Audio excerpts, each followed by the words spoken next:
చూస్తున్నారు కదా, అసలు పోషకాల లోపంతో ఉన్న ఆవుల నుంచి వచ్చే పాలల్లోనే కల్తీ ఉంటుంది. దానివల్ల కల్తీ నెయ్యి రాకుండా ఇంకేం వస్తుంది అంటూ కూడా ఒక మాజీ స్పీకర్ చేసిన వ్యాఖ్యల్ని మనం వినడం జరుగుతుంది. ఇక లడ్డులో ఆవు నెయ్యి కల్తీ కాకుండా ఇతర పదార్థాలను ఎందుకు అనుమతించారని కూడా ఆయన ప్రశ్నించారు. ల్యాబ్ టెస్ట్ రిజల్ట్ గురించి మాట్లాడారు.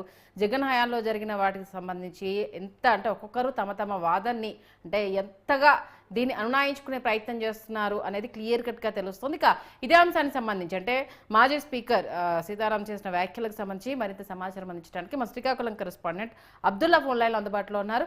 అబ్దుల్లా, చూసాము అంటే అటు భారతదేశంలో మామూలుగా సనాతన ధర్మంలో గోమాతకు అధిక ప్రాధాన్యత ఉంది.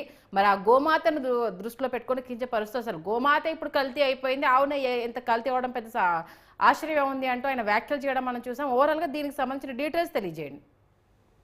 Sanjay, good afternoon. ఇప్పుడు మాజీ స్పీకర్ తమ్మినేని సీతారాం ఎప్పుడు కూడా వివాదాస్పద వ్యాఖ్యలు చేయడానికి అయితే ఆయన ముందుంటారంటే మనం చెప్పవచ్చు. గతంలో ఆయన స్పీకర్ గా ఉన్న కాలంలో కూడా అనేక సందర్భాల్లో ఆయన పరిధి దాటి వ్యాఖ్యలు చేసిన సందర్భాలు అయితే మనకి కోపంగా కనిపించాయంటే మనం చెప్పవచ్చు.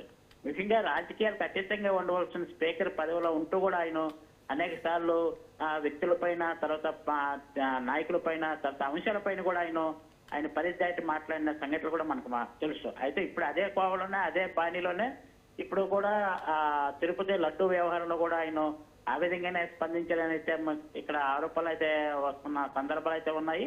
ముఖ్యంగా సంజయ్, ఇప్పుడు పవిత్రమైన కోట్లాది మంది భక్తులు పవిత్రంగా భావించే తిరుపతి లడ్డు అపవిత్రం జరిగింది. అందులో కొన్ని పోషకాలలో కొన్ని జంతువుల నుంచి వచ్చిన ఇది కలుషితమయ్యి లడ్డు ప్రసాదాలు అయితే వైసీపీ ప్రభుత్వంలో తయారవుతుందని నిర్దిష్టంగా ఒక నిర్దిష్టమైన ఆరోపణలు అయితే ప్రభుత్వం చేసింది. ముఖ్యమంత్రి కొన్ని నిపుణులు ఇచ్చిన దీని ప్రకారం అయితే జరుగుతున్న అంశాలను అయితే వెలుగులో తెచ్చిన అంశంపై ఈ రోజు గత 15 రోజుల్లో రాష్ట్రంలో అయితే అదే అంశం మీద చర్చ జరుగుతుంది. ఈ సందర్భంలో వాటిని కప్పిపుచ్చుకుందుకైతే వైసీపీ నేతలు అయితే మొన్న బొమ్మన కరుణాకర్ కూడా అక్కడికి వెళ్ళి అనుచిత వ్యాఖ్యలు చేశారు. పవిత్రమైన తిరుపతి వెళ్లి ప్రమాణం చేయడానికైతే ఆయన చేసిన సందర్భాలు అయితే ఉన్నాయి. అదే కోవలోనే ఈ రోజు అంటే ఒక రోజు క్రితం 2 రోజుల క్రితం సీతారాము మాజీ స్పీకర్ అయితే ఆయన వారి బాణీని మరోసారి వినిపించిన సందర్భాలు అయితే ఉన్నాయి. అయితే ప్రతి అంశము 100 రోజుల పాలనలో చంద్రబాబు నాయుడు డైవర్షన్ పాలిటిక్స్ కి ఇది ఉసుగొల్పదని అయితే ఆయన ఆరోపణ చేశారు. అది చంద్రబాబు నాయుడుతో పాటు అయితే మన పవన్ కళ్యాణ్ మీద కూడా ఆయన ఆరోపణ చేశారు. ముఖ్యంగా వాళ్ళతో పాటు ధార్మిక సంఘాలు ఈ రోజు అయితే అతి పవిత్రమైన హిందువులకి ప్రపంచవ్యాప్తంగా ఉన్న హిందువుల మనోభావాలు దెబ్బతిని తిరుపతిలో వైసీపీ ప్రభుత్వంలో జరుగుతున్న అరాచకాలని ప్రభుత్వం ఈ రోజు వెలుగులో తీసుకొచ్చింది. దీన్ని వారు వచ్చే వాళ్ళు కప్పిపుచ్చుకుందుకైతే వైసీపీ నేతలు తరచుగా 1 by 1 వారి తాలూకా నాయకత్వాన్ని వాళ్ళు చేసుకుందుకైతే వాళ్ళ ఉనికిని కాపాడుకుందుకైతే ఈ రోజు మళ్ళా దాన్ని మనం కప్పిపుచ్చుకుందుకైతే ఈ రోజు వాళ్ళు లేనిపోయిన స్టేట్మెంట్ చేస్తున్నారంటే ప్రజల మనోభావాలు అయితే ప్రజలైతే భావిస్తున్నారు సంజయ్. అయితే ఇదే కోవలోనే ఈ రోజు తిరుపతిలో ఎటువంటి సంఘటన జరగలేకపోయినా చంద్రబాబు నాయుడు సృష్టించారు, టీడీపీ వాళ్ళు సృష్టించారు.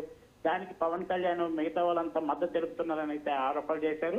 అయితే గతంలో వైసీపీ ప్రభుత్వంలో 18 సార్లు 5 ఏళ్ల 2019 నుంచి 2024 వరకు 18 సార్లు వచ్చిన ట్యాంకులు రిటర్న్ చేశారని అయితే ఆయన చెప్పుకొచ్చారు. అయితే ఇవన్నీ చెప్పుకొచ్చిన ప్రభుత్వం ఏర్పాటు చేసిన ఈ విజిలెన్స్ రిపోర్ట్ లో కలుషితం జరిగిందని రిపోర్ట్లు వచ్చింది. నిన్నైతే వాళ్ళు అన్వయించుకోలేకపోతున్నారు.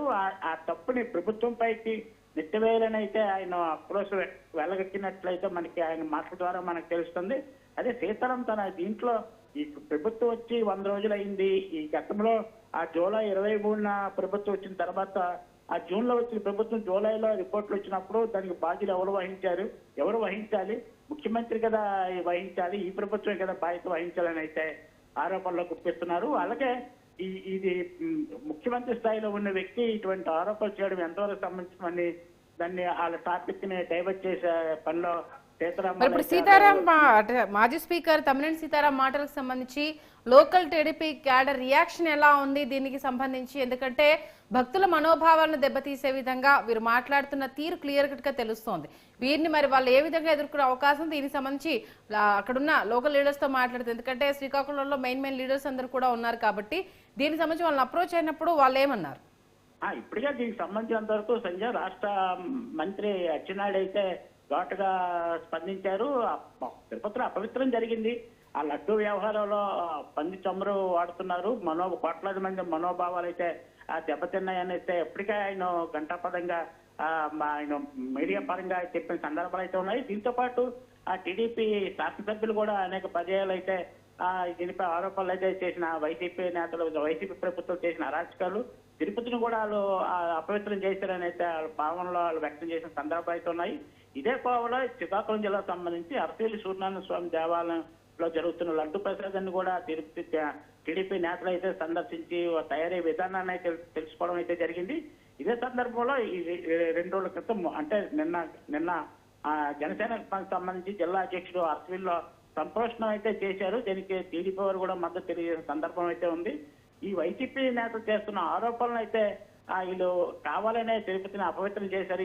ఇది స్టార్టింగే కాదు, ఇంతకు ముందు కూడా అన్య మతస్థులు కూడా తిరుపతిలోని ఇచ్చేశారు. హిందూ మతం తాలూకా భక్తుల తాలూకా మనోభావాలను అయితే వైసీపీ ప్రభుత్వంలోని చాలా మనోభావాలు దెబ్బతిన్నాయని అనేక పర్యాయాలు అయితే ఇది చెప్తూ వచ్చారు. అలాగే శ్రీకాకుళం జిల్లాకు సంబంధించినంత వరకు అనేక మంది ధార్మిక నేతలతో పాటు అనేక మంది బీజేపీ నేతలు అవ్వచ్చు, అనేక సాధు పరిషత్తు సంబంధించినంత వరకు అనేక మంది అయితే ఈ తిరుపతిలో జరిగిన లడ్డు ప్రసాద విషయంలో అయితే బహిరంగంగా ఖండించిన సందర్భాలు అయితే ఉన్నాయి. అయితే ఈ అన్నిటికీ వెనకేసుకొస్తూ సీతారాం చేసిన వ్యాఖ్యలు కూడా ఈ రోజు టీడీపీ వాళ్ళు అయితే ఖండిస్తున్న సందర్భాలు అయితే ఉన్నాయి. ఈ రోజు శ్రీకాకుళం జిల్లాకు సంబంధించినంత వరకు శ్రీకాకుళం ఎమ్మెల్యే ఆయన కూడా ఈ రోజు ఉదయం అయితే మీడియాతో మాట్లాడుతూ సీతారాం చేసిన వ్యాఖ్యలను అయితే ఖండించారు. అలాగే ఆంధ్రప్రదేశ్ నియోజకవర్గం సంబంధించి వాళ్ళ మేనల్ టీడీపీ కోన రవికుమార్ కూడా సీతారాం వ్యాఖ్యలను అయితే తీవ్రంగా ఖండించిన సందర్భాలు అయితే ఉన్నాయి. అయితే వీటితో పాటు భక్తులు కూడా